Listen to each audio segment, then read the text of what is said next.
नमस्कार। दिन भर की बड़ी खबरों के विश्लेषण के कार्यक्रम सुनिए सच में आपका स्वागत है। मैं हूं मुकेश कुमार। तो साथियों, शुरू करते हैं आज का सुनिए सच। आज की खास खबरों पर नज़र डालते हुए, बीजेपी नेताओं की जहरीली टिप्पणियां क्यों नहीं हटाता फेसबुक, कांग्रेस हमलावर।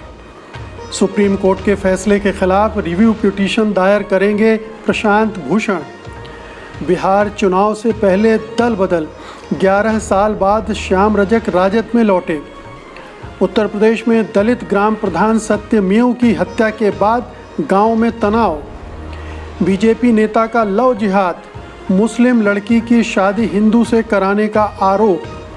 खास खबरों पर नज़र डालने के बाद अब वक्त है बड़ी खबरों के विश्लेषण का। लेकिन उसके पहले आपसे गुजारिश कि अगर आप गोदी मीडिया को नापसंद करते हैं तो स्वतंत्र पत्रकारिता के साथ आइए, उसकी ताकत बनिए। सत्य हिंदी की सदस्यता योजना इसी दिशा में एक बड़ा कदम है। आप सत्य हिंदी की सदस्यता लेकर स्वतंत्र पत्रकारिता को मजबूती प्रदान कर सकते हैं। इसके लिए इस वीडियो के साथ दिए गए डिस्क्रिप्शन में जाइए, उसमें एक लिंक है, उसको क्लिक कीजिए और अपनी मनपसंद सदस्यता ग्रहण कीजिए। तो आइए सिलसिला शुरू करते हैं बड़ी खबरों के विश्लेषण का। सबसे पहले सबसे बड़ी खबर, बीजेपी नेताओं के नफरत फैलाने वाले पोस्ट को नहीं हटाने के मुद्दे पर फेसबुक अपने सबसे बड़े बाजार भारत में घिरता जा रहा है। ये मुद्दा अब राजनीतिक बन चुका है और मुख्य विपक्षी कांग्रेस और सत्तारूढ़ दल बीजेपी बिल्कुल आमने सामने हैं। सूचना प्रौद्योगिकी पर बनी संसद की स्थायी समिति ने इस मुद्दे पर फेसबुक से जवाब तलब करने का फैसला किया है। इंडियन एक्सप्रेस ने एक खबर में कहा है कि स्थायी समिति फेसबुक को कुछ सवाल देगी और उसके जवाब देने के लिए कहेगी। इस समिति के अध्यक्ष व कांग्रेसी सांसद शशि थरूर ने इंडियन एक्सप्रेस से कहा, मैं निश्चित तौर पर यह मामला देखूंगा और समिति फेसबुक से सवाल करेगी। बता दें कि अमेरिकी पत्र अखबार वॉल स्ट्रीट जर्नल ने एक खबर में कहा है कि फेसबुक की आंतरिक निगरानी टीम ने तेलंगाना के अकेले बीजेपी विधायक टी राजा सिंह के मुस्लिमों के खिलाफ नफरत वाले पोस्ट को पकड़ा और उसे हटाने की बात कही।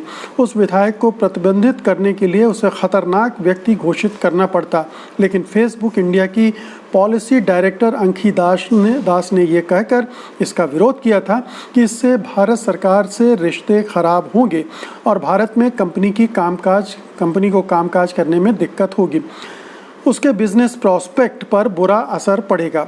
फेसबुक ने कम से कम 4 मामलों में ऐसा किया। फेसबुक ने सोमवार को इस पूरे विवाद पर अपनी चुप्पी तोड़ी।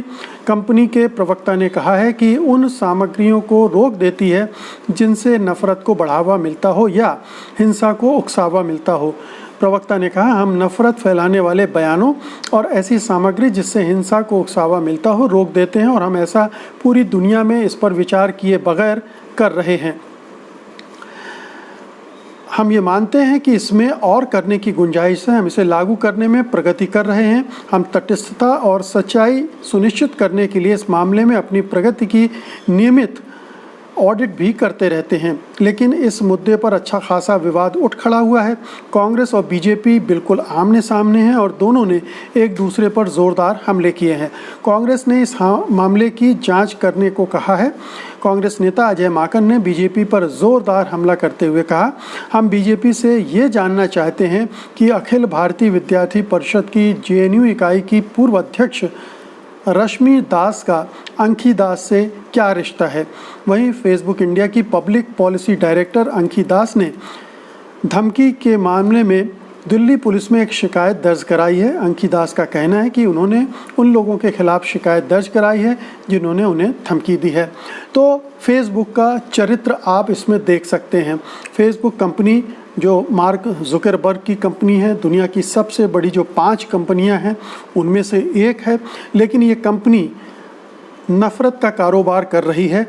ये केवल इस घटना के आधार पर नहीं कहा जा रहा है, बल्कि अमेरिका और यूरोप में भी इसने जिस तरह से व्यवहार किया है उसके कारण इस पर ये आरोप लगते रहे हैं कि ये हेट स्पीच, हेट कंटेंट को रोकती नहीं है, बल्कि उसके आधार पर व्यापार करती है, कारोबार को बढ़ाती है। अभी जब ब्लैक लाइव्स मूवमेंट हुआ था अमेरिका में, तब 12 बड़े कारपोरेट ने इस फेसबुक का बहिष्कार किया था, ये कहते हुए कि ये हेट कंटेंट को नहीं रोक रही है और हम इसको विज्ञापन नहीं देंगे। फेसबुक के अंदर काम करने वाले लोगों ने भी इसका विरोध किया था कि ये हेट स्पीच को रोक नहीं रहे हैं। तो अमेरिका में विरोध हुआ, यूरोप में बहुत विरोध हो रहा है, यूरोप में इसके खिलाफ नियम बनाए जा रहे हैं और हिंदुस्तान में अब ये मामला सामने आया। लेकिन हम पहले से जानते हैं कि फेसबुक भारत सरकार के साथ मिलजुल कर, मोदी सरकार के साथ मिलजुल कर काम कर रही है। ऐसी बहुत सारी रिक्वेस्ट मोदी सरकार ने फेसबुक को दी है अकाउंट्स बंद करने की, और उन अकाउंट में सारे अकाउंट ऐसा नहीं था कि आग लगाने वाले थे, घृणा फैलाने वाले थे, कई ऐसे थे जो मोदी सरकार की आलोचना करते थे, सवाल करते थे उससे। तो ये एक तरह की सेंसरशिप भारत सरकार के साथ मिलकर फेसबुक कर रहा है, जिसमें एक पक्ष को पूरा मौका है और दूसरे पक्ष को गायब करने का एक सिलसिला चल रहा है। तो वॉल स्ट्रीट जर्नल ने बहुत सही सवाल उठाया है और अब ये खुलासा होना चाहिए कि क्या बीजेपी और केंद्र सरकार और फेसबुक के बीच में कोई साठगांठ है, कहीं ऐसा तो नहीं इनकी मिली भगत से फेसबुक ये काम कर रहा है जैसा कि हमारा गोदी मीडिया करता है, सारा कंटेंट सरकार के मुताबिक बनाता है, उसके अनुसार ही वो कार्यक्रम करता है। ऐसे ही फेसबुक भी एक तरह की छन्नी लगा रहा है, फिल्टर कर रहा है, जो सरकार के पक्ष में उसको जाने दो, जो सरकार के विरोध में है उसको रोक लो। ये बहुत ख़तरनाक स्थिति है पूरे मीडिया के लिए, जिसे हम लोग पहले कहते थे बड़ा लोकतांत्रिक प्लेटफॉर्म है फेसबुक, वहाँ हर कोई अपनी बात रख सकता है। लेकिन अब ये बात बिल्कुल खुलकर सामने आ चुकी कि नहीं, ऐसा नहीं है। उसका इस्तेमाल ये कंपनी अपने आर्थिक हित के लिए कर रही है। तमाम जो सत्ताधीश हैं विभिन्न देशों के, उनके साथ इसका तालमेल रहता है और उसके हिसाब से वो अपने कंटेंट को मॉडरेट करती है या उसको रेगुलेट करती है, नियंत्रित करती है। तो ये सच सामने आ गया है और अब इसकी जवाबदेही सरकार पर बनती है और इसको रोकने की कोशिश होनी चाहिए, क्योंकि ये हेट कंटेंट देश को बांटने वाला है, नफ़रत फैलाने वाला है, दंगे कराने वाला है। अभी फेसबुक के कारण ही बेंगलोर में दंगे हुए, क्योंकि एक ऐसी ही पोस्ट वहाँ उस पर डाली गई और वो तुरंत हटाई नहीं जा सकी, और जिसके बाद लोग नाराज़ हो गए और फिर हिंसा पर उतारू हो गए। तो ये हमें सुनिश्चित करना चाहिए कि फेसबुक जैसे बड़े माध्यम, व्हाट्सएप भी फेसबुक का है और व्हाट्सएप के ज़रिए हमें आपको पता है कि कितनी मॉब लिंचिंग हमारे देश में हुई है। तो इन तमाम प्लेटफॉर्म के लिए कोई रेगुलेशन होना चाहिए, इन पर बाध्यता होनी चाहिए, इन पर अंकुश होना चाहिए कि ये इस तरह के कंटेंट को रोकें। और आइए अब अगली खबर का रुख करते हैं। सुप्रीम कोर्ट की अवमानना के मामले में दोषी करार दिए गए प्रशांत भूषण की तरफ से पुनर्विचार याचिका दाखिल की जाएगी। प्रशांत भूषण की तरफ से उनके वकील राजीव धवन ने कहा कि 14 अगस्त को सुप्रीम कोर्ट ने प्रशांत भूषण को ट्वीट मामले में अवमानना का दोषी करार दिया है। इस मामले में हम रिव्यू पिटीशन दाखिल करेंगे। बता दें कि इस मामले में 20 अगस्त को सज़ा पर बहस होगी। इससे पहले सुप्रीम कोर्ट ने सोमवार को वकील प्रशांत भूषण के खिलाफ 11 साल पुराने स्वतः संज्ञान अवमानना मामले में विचार करने के लिए बड़े सवाल तय किए हैं, जिसमें उन्होंने 2009 में तहलका पत्रिका को दिए एक साक्षात्कार में आरोप लगाया था कि भारत के 16 मुख्य न्यायाधीशों में कम से कम आधे भ्रष्ट थे। इस दौरान justice Arun Mishra, justice BR Gavai और जस्टिस कृष्ण मुरारी की पीठ ने सवाल फ्रेम किए हैं कि यदि न्यायाधीशों के भ्रष्टाचार को लेकर सार्वजनिक बयान दिए जा सकते हैं तो उन्हें किन परिस्थितियों में दिया जा सकता है। वर्तमान और सेवानिवृत्त न्यायाधीशों के संबंध में ऐसे आरोप लगाने के लिए क्या प्रक्रिया अपनाई जानी चाहिए। सुनवाई के दौरान न्यायमूर्ति अरुण मिश्रा ने भूषण की ओर से पेश वरिष्ठ अधिवक्ता डॉक्टर राजीव धवन से कहा कि यहाँ न्यायमूर्ति JS वर्मा का एक निर्णय है जिसमें कहा गया है कि न्यायाधीशों के खिलाफ भ्रष्टाचार के आरोपों को पहली बार में सार्वजनिक नहीं किया जाना चाहिए और उन्हें पहले आंतरिक जांच के लिए न्यायालय के प्रशासनिक पक्ष में प्रस्तुत किया जाना चाहिए। वहीं अधिवक्ता प्रशांत भूषण ने दावा किया है कि जनहित में भ्रष्टाचार का आरोप लगाने की किसी भी कवायद को संविधान के अनुच्छेद 19(1)(a) के तहत अभिव्यक्ति की स्वतंत्रता के दायरे में माना जाना चाहिए। भूषण द्वारा 2009 में न्यायाधीशों के खिलाफ भ्रष्टाचार का आरोप लगाने वाले उनके बयानों को लेकर शुरू की गई अवमानना की कार्रवाई में ये लिखित दलील दाखिल की गई है। तो जो फैसला सुनाया था अरुण मिश्रा की अदालत ने, पीठ ने, उसके खिलाफ अब राजीव धवन जो उनके वकील हैं एक रिव्यू पिटीशन दायर करेंगे, पुनर्विचार याचिका दायर करेंगे कि इस पर फिर से विचार किया जाए, इससे बड़ी बेंच हो सकती है जो इस पर विचार कर सकती है।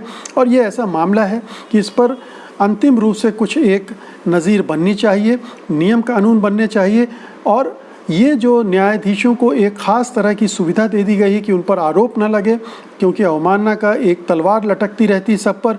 तो इसके बारे में भी सोचा जाना चाहिए कि इन जजों के खिलाफ अगर कोई कुछ मामला बनता है तो उसको कैसे रखा जाए, क्योंकि ये न्यायाधीश आम तौर पर ऐसे आरोपों को की जांच के लिए तैयार नहीं होते, या जांच करवाते भी हैं तो वो बहुत ही कहना चाहिए कि तयशुदा जांच होती है जिसमें सच्चाई सामने नहीं आ पाती है। हम रंजन गोगोई पर लगे मामले को जानते हैं, जिन पर यौन दुराचार का मामला लगा था, उस मामले को किस तरह से ख़त्म कर दिया गया।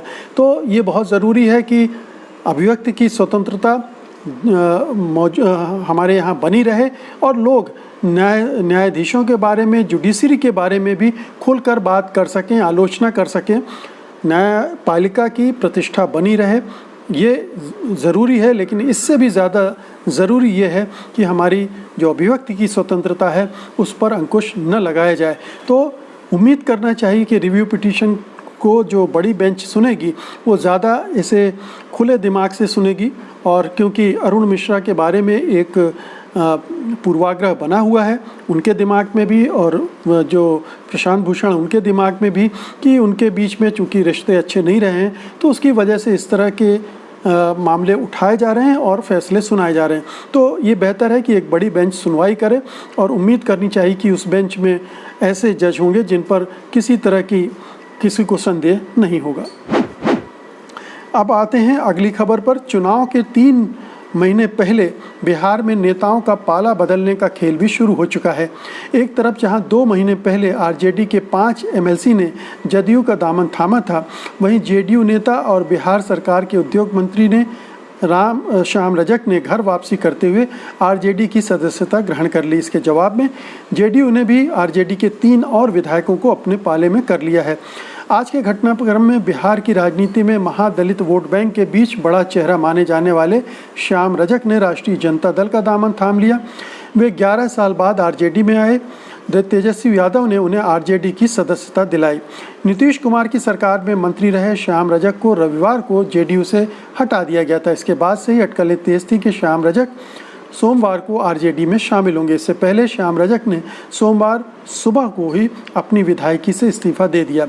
आरजेडी में शामिल होते ही श्याम रजक ने सीएम नीतीश पर तीखा हमला बोला है। उन्होंने कहा कि जदयू में करीब 99% नेता सीएम नीतीश कुमार से नाराज हैं, लेकिन वे कोई फैसला नहीं कर पा रहे हैं। मुझे दूसरों का नहीं पता, लेकिन मैं राजद में शामिल हो रहा हूं।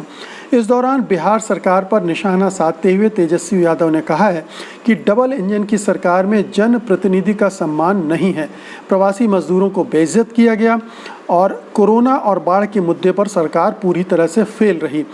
तेजस्वी यादव ने कहा कि हमें जाति समुदाय को भुलाकर नया बिहार बनाने का काम करना है।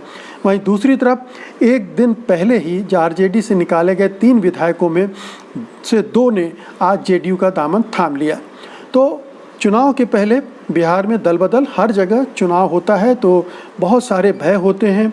नेताओं को टिकट मिलेगा नहीं मिलेगा, या उस कंस्टिट्यूंसी से जिससे वो जीत सकते हैं उस कंस्टिट्यूंसी का टिकट मिलेगा कि नहीं मिलेगा, या सत्तारूढ़ दल की इमेज खराब हो चुकी है उसमें रहने से जीत पाएंगे नहीं जीत पाएंगे, विपक्षी दल अगर ज़्यादा बेहतर ढंग से पोजीशन है तो उसके साथ मिलकर चुनाव लड़ने से ज़्यादा अच्छा है। तो बहुत सारे ऐसे चुनावी गणित होते हैं जिनकी वजह से बहुत सारे नेता दल बदल करते हैं चुनाव के ठीक पहले। इसमें कोई सिद्धांत, कोई आदर्श, कोई विचारधारा, ये कोई कमिटमेंट नहीं होता है। ये विशुद्ध रूप से अपनी राजनीति को आगे बढ़ाने का सिलसिला होता है। तो चाहे श्याम रजक हो, चाहे इस पाले से उधर जाने वाले विधायक नेतागण हों, ये इनसे आप और कोई उम्मीद ना करें। ये ज़रूर है कि जो पार्टी ऐसे श्याम रजक जैसे हैवी वेट को अपने साथ ला सकते हैं तो उसको उसका चुनाव में फ़ायदा हो सकता है। तो आरजेडी के भी नेता टूटकर उधर जा रहे हैं, वो भी उनका भी फ़ायदा जो सत्तारूढ़ गठबंधन है वो उठा सकता है। तो अभी ये एक तरह से चर्निंग का समय है, एक मंथन का समय है। इसमें बहुत सारे नेता इधर से उधर होंगे, पार्टियां टूटेंगी, पार्टियां जुड़ेंगी, गठबंधन में नए लोग शामिल होंगे, पुराने बाहर जाएंगे। ये सिलसिला चलेगा। जैसे जीतन मांझी का लगभग तय हो चुका है कि वो आरजेडी का ये जो महागठबंधन से निकलकर वो अब सत्तारूढ़ गठबंधन के साथ, नीतीश वाले गठबंधन के साथ जुड़ जाएंगे। तो ये खेल अभी चलेगा। इसे बहुत उस तरह से गंभीरता से नहीं लिया जा सकता कि ये किसी राजनीतिक परिवर्तन की भूमिका बिहार में बन रही है, बल्कि ये अवसरवाद है जिसके तहत नेता इधर से उधर पाले बदल रहे हैं। और आइए अब अगली खबर का रुख करते हैं। आजमगढ़ ज़िले में ग्राम प्रधान की हत्या के 3 दिन बाद भी पुलिस सिर्फ एक नामजद अभियुक्त को ढूंढ पाई है, जबकि 3 अभियुक्त अब भी उसकी पकड़ से बाहर हैं। गांव में तनावपूर्ण स्थिति बनी हुई है। इस बीच राज्य सरकार ने आजमगढ़ ज़िले के पुलिस अधीक्षक त्रिवेणी सिंह का तबादला कर दिया है। आजमगढ़ ज़िले के तरवा थाना क्षेत्र में बांस गांव के ग्राम प्रधान सत्यमेव जयते उर्फ पप्पू राम की शुक्रवार को गांव के ही कुछ कथित सवर्णों ने हत्या कर दी थी। ग्राम प्रधान सत्यमेव जयते के भतीजे लिंकन ने इंडियन एक्सप्रेस से कहा कि ये हत्या जाति नफरत की वजह से हुई। सवर्ण लोग एक दलित के प्रधान बनने और उनके सामने उनके तन कर खड़े होने को बर्दाश्त नहीं कर पा रहे थे। लिंकन ने इंडियन एक्सप्रेस से कहा वे सत्यमेव की हैसियत से ईर्ष्या करते थे। वे इस बात से चिढ़ते थे कि वो सबके सामने सिर उठाकर चल रहा है। उन्होंने उसकी हत्या कर दी क्योंकि वे ये बर्दाश्त नहीं कर सकते थे कि एक दलित उन्हें किसी बात पर ना कहे। लिंकन ने इंडियन एक्सप्रेस से कहा कि सूर्यांश कुमार दुबे सत्यमेव पर ये दबाव बना रहे थे कि वो उसे यह प्रमाण पत्र दें कि वो गांव में रहते थे। दुबे 3 बार सत्यमेव के पास आए। मृतक सत्यमेव के भतीजे लिंकन ने कहा ठाकुरों को इस बात पर गुस्सा आता था कि कोई दलित उनके सामने सिर उठाकर खड़ा है। सत्यमेव की हत्या इसलिए कर दी गई ताकि दलितों को उनकी औकात बताई जा सके। मृत प्रधान की पत्नी मुन्नी देवी बताती हैं, चारों लोग घर आए और मेरे पति को बुलाकर ट्यूबवेल के पास ले गए। वहीं उन लोगों ने उन्हें गोली मार दी। वापस आकर बोले कि सत्यमेव मर गया है, जाकर लाश उठा लो। सत्यमेव की कथित हत्या के बाद गांव के लोगों में गुस्सा फैल गया। वे विरोध प्रदर्शन करने लगे। पुलिस पहुंची, उसने लाठीचार्ज किया। सूरज नाम के एक 8 साल के बच्चे की मौत कथित रूप से गाड़ी से कुचलकर हो गई। दलित बहुल इस गांव में ज़बरदस्त तनाव है। वहां पुलिस तैनात कर दी गई है। आजमगढ़ रेंज के डीआईजी ने कहा कि मामले की जांच शुरू हो चुकी है। उन्होंने कहा कि हत्या का मकसद चाहे जो भी हो, ये अपने आप में बहुत ही गंभीर मामला है। सत्यमेव गांव प्रधान यानी निर्वाचित प्रतिनिधि थे और निर्वाचित प्रतिनिधि की हत्या अपने आप में गंभीर बात है। इसके पीछे मकसद चाहे कुछ भी हो। तो उत्तर प्रदेश में दलितों पर अत्याचार, दलितों का उत्पीड़न, दलितों की हत्या का एक सिलसिला सा चल पड़ा है। हर जगह बार बार हर दूसरे तीसरे दिन इस तरह की खबर आ रही है कि जो सवर्ण जाति के लोग हैं दलितों पर हमले कर रहे हैं, दलितों को बर्दाश्त नहीं कर पा रहे हैं। और ये जो सत्ता बदली है उसमें ख़ास तौर पर ऐसा हो रहा है कि उन्हें लग रहा है, सवर्णों को लग रहा है कि अब तो उनका राज आ गया है, वो जो चाहे कर सकते हैं और वो जैसे चाहे बच सकते हैं। और प्रशासन और पुलिस का निश्चित रूप से उनको एक तरह से संरक्षण मिल रहा है, तभी उनके हौसले इस तरह से बुलंद हुए हैं।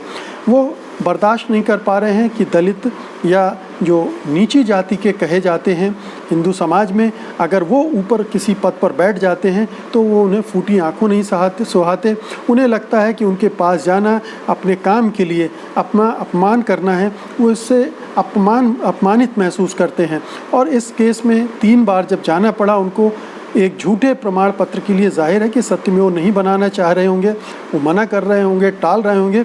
और जब उनको लगा कि ये उनकी बात मानने को तैयार नहीं है, दलित होकर भी हम सवर्ण हैं, तो उन्होंने उसको घेर कर गोली मार दी और बड़े आराम से ये कह के कि लाश उठा लेना, मर गया है, चले गए। तो इसका इतना बेखौफ हो जाना सवर्ण जाति के लोगों का, ये बताता है कि उत्तर प्रदेश में किस तरह का शासन है, किस तरह की सरकार है और किस तरह के लोग इस तरह के अपराध करने से बिल्कुल भी हिचक नहीं रहे हैं। और आप आज की अंतिम खबर लेते हैं। अलीगढ़ में बीजेपी की पूर्व मेयर शकुंतला भारती पर एक मुस्लिम लड़की का धर्म परिवर्तन कराने का आरोप लगा है। एक स्थानीय मुस्लिम महिला का कहना है कि भारती ने उसकी बहन का धर्म परिवर्तन कराकर उसकी हिंदू लड़के से शादी करा दी है, लेकिन भारती ने इन आरोपों को गलत बताया है। इस मुस्लिम महिला का वीडियो वायरल हो रहा है। वीडियो में महिला स्थानीय पत्रकारों को बताती है, 7 अगस्त से मेरी बहन घर से गायब थी। मैंने सांसनी थाने में गुमशुदा की रिपोर्ट लिखाई थी। पुलिस ने कहा था कि तुम्हारी बहन से मिलवाएंगे। 8वें दिन जब मैं थाने गई और मैंने बोला कि आप लोग कुछ नहीं कर रहे हो और मुझे मीडिया का सहारा लेना पड़ेगा। महिला वीडियो में कहती हैं, जैसे ही मैंने मीडिया का सहारा लेने की बात कही, 10 मिनट बाद मेरी बहन शकुंतला भारती की गाड़ी से वहाँ से उतरी। मुझे मेरी बहन से मिलने नहीं दी गया। मेरे पास कई चीज़ों की रिकॉर्डिंग है। महिला ने कहा, मैं किसके पास इंसाफ मांगने जाऊं? इसकी जिम्मेदार शकुंतला भारती है। वो धर्म परिवर्तन करा रही है। मेरी बहन का भी धर्म परिवर्तन कराया गया है। 7 तारीख से गायब मेरी बहन मीडिया की बात कहने पर कैसे सामने आ गई? वहीं महिला की बहन ने सामने आने के बाद पुलिस को दिए अपने बयान में कहा कि वो बालिग है और उसने अपनी मर्जी से हिंदू लड़के से शादी की है। लड़की ने इंडिया टुडे को भी बताया कि उसने 10 अगस्त को आर्य समाज मंदिर में हिंदू लड़के से शादी की है और ऐसा करने के लिए उसके साथ किसी ने ज़ोर ज़बरदस्ती नहीं की। लड़की ने कहा कि इस मामले का शकुंतला भारती से कोई लेना देना नहीं है। आरोपों को लेकर शकुंतला भारती ने कहा कि अगर महिला के आरोप सही पाए जाते हैं तो वो उत्तर प्रदेश छोड़ देंगी और दोबारा यहाँ नहीं दिखाई देंगी। महिला का वीडियो वायरल होने के बाद अलीगढ़ पुलिस ने 4 लोगों के खिलाफ मुकदमा दर्ज किया है। पुलिस का कहना है कि महिला के प्रेस कॉन्फ्रेंस करने से क्षेत्र में शांति व्यवस्था बिगड़ सकती है। पुलिस ने कहा है कि ये वीडियो धार्मिक भावनाएं भड़काने वाला है। महिला के अलावा अमीर निशा, AIM नेता मोहम्मद नाजिम और फैज़ान के खिलाफ मुकदमा दर्ज किया गया है। पूर्व मेयर भारती पहले भी अपने बयानों को लेकर विवादों में रही हैं। इससे पहले वो लव जिहाद को लेकर कई तरह के बयान दे चुकी हैं। भारती ने यह भी कहा था कि राष्ट्रगान न गाने वालों को ये देश छोड़ देना चाहिए। एक बार उन्होंने एक लड़के से सड़क पर उठा बैठक भी लगवाई थी। तो ये जो भारती हैं मेयर उस जगह की, उनका चरित्र सबको पता है, उनका अतीत सबको पता है। वो किस तरह के मुद्दों को उठाती रही हैं, किस तरह के बयान देती रही हैं, किस तरह की गतिविधियों में संलग्न रही हैं। तो एक संदेह का प्रश्न चिन्ह यहीं पर खड़ा हो जाता है कि शायद इस तरह का मामला होगा जिस तरह का आरोप लगाया जा रहा है। जैसे पाकिस्तान में होता है कि हिंदू लड़कियों को मुस्लिम ले जाते हैं और फिर बाद में शादी करके, तो अब उसके बाद लड़की का जब बयान होता है तो वो बोलती है कि मैं तो अपने मर्ज़ी से आई हूँ, मेरे ऊपर कोई दबाव नहीं है। तो इस तरह का केस यहाँ भी हो सकता है। ये मामला इस तरह का हो सकता है कि अब उस लड़की ने तो शादी कर ही ली, उस पर दबाव भी हो सकता है, उसको डराया धमकाया भी जा सकता है और ये भी हो सकता है कि सचमुच में ये प्रेम का मामला हो। लेकिन अगर प्रेम का मामला है तो फिर उसमें भारती का क्या रोल है, वो क्यों है यहाँ पर परिदृश्य में है? और मुस्लिम समाज वैसे भी इस समय डिफेंसिव है, तो वो अगर ऐसी शादी होगी तो उसका क्या विरोध कर सकता है? लेकिन यहाँ कुछ दाल में काला लग रहा, और पुलिस की भूमिका भी यहाँ पर संदिग्ध लग रही है, संदेहजनक लग रही है कि वो टारगेट कर रही है जो क्वेश्चन कर रहे हैं इस शादी पर। अगर पुलिस सुनवाई नहीं कर रही है तो ये महिला ने वीडियो का सहारा लिया, इसमें क्या गलत है? उसने किसी ऐसा नहीं है कि समुदाय के ख़िलाफ़ कुछ जहर उगला हो, उसने शिकायत की है, अपनी पीड़ा बताई है। तो इस वीडियो को उसी संदर्भ में लिया जाना चाहिए। पुलिस को इसका दुरुपयोग नहीं करना चाहिए इन लोगों के ख़िलाफ़, और उस महिला का जिसकी शादी हुई है उसको एक ऐसे वातावरण में उससे बातचीत की जानी चाहिए जहां उस पर किसी तरह का दबाव ना हो। और अगर वो अपने जिस शादी में गई है वो उसमें जिससे शादी की उसके साथ जाना चाहती है तो जाए। लेकिन ये एक उल्टा लव जिहाद का मामला हो सकता है, इसमें एक गुंजाइश बनती है और इसको खारिज नहीं किया जाना चाहिए। और अंत में कोरोना से संबंधित ताज़ा तरीन जानकारी आपको दे दें। भारत में कुल मृतकों की संख्या 50,000 के पार पहुंच गई है। देश में कुल संक्रमितों का आंकड़ा भी 26,47,000 के पार चला गया है। भारत में 3 करोड़ से अधिक टेस्ट अभी तक हो चुके हैं। दुनिया में कुल संक्रमितों का आंकड़ा 2 करोड़ 17 लाख के पार चला गया है। तो ये थी आज की बड़ी खबरें और उनका विश्लेषण। उम्मीद है कि आप इसे पसंद करेंगे, लाइक करेंगे, शेयर करेंगे, और जिन्होंने ये चैनल अभी तक सब्सक्राइब नहीं किया है इसको सब्सक्राइब करेंगे। और अब मुझे अनुमति दीजिए, कल मैं फिर आऊँगा कल की बड़ी खबरों के लिए को लेकर, उनके विश्लेषण के लिए। तब तक के लिए नमस्कार। सत्य हिंदी के और वीडियोस को देखने के लिए हमारे YouTube चैनल को सब्सक्राइब करें और सीधे नोटिफिकेशन पाने के लिए बेल आइकन दबाएं।